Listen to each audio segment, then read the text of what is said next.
Kamakailan ay nakapanayam ng ilang miyembro ng entertainment media ang dating Ilocos Sur Governor na si Luis Chavit Singson sa grand opening ng BBQ Chicken Resto sa Festival Mall, Alabang.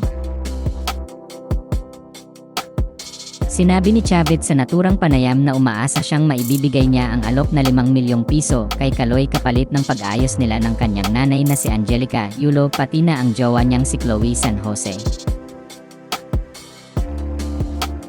Pero ayon kay Chavit, wala pa siyang natatanggap na message mula sa kampo ni Kaloy at ang nakausap pa lang niya ay ang mga magulang at mga kapatid nito.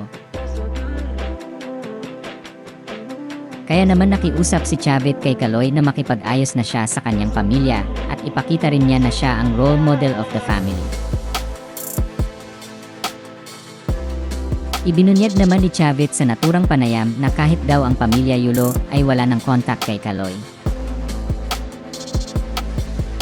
Nagbigay naman ng mensahe ang dating Ilocos Sur Governor para sa two-time Olympic gold medalist.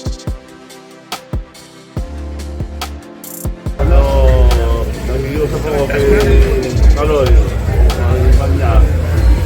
Pamilya mo muna dahil wala kang nandiyan sa kanila. Ngayon sikat siya, huwag siya magbago. Dapat siyang role model. At number one pamilya. Kung ano man nangyari sa atin, okay sa inyo. Sasampung tuloy ang Diyos sa iyo. Respect your family, your father and your mother. Kaloy, kung nakikinig ka man, nakikiusap ako na kasama ng pamilya mo.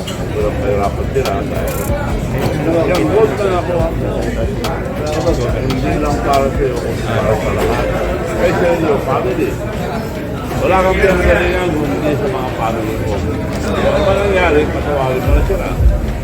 Inamin din ni Chavit na naawa siya sa tatay ni Kaloy nang mapanood ito habang sumisigaw at nagtatatalon sa Filipino Olympian Heroes Welcome Parade.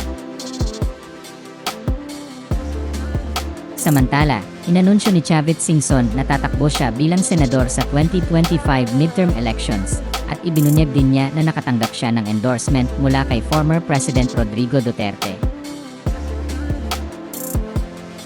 Ayon pa sa kanya, nagpaalam muna siya sa pamilya niya bago siya nagpasyang tatakbong senador sa darating na halalan.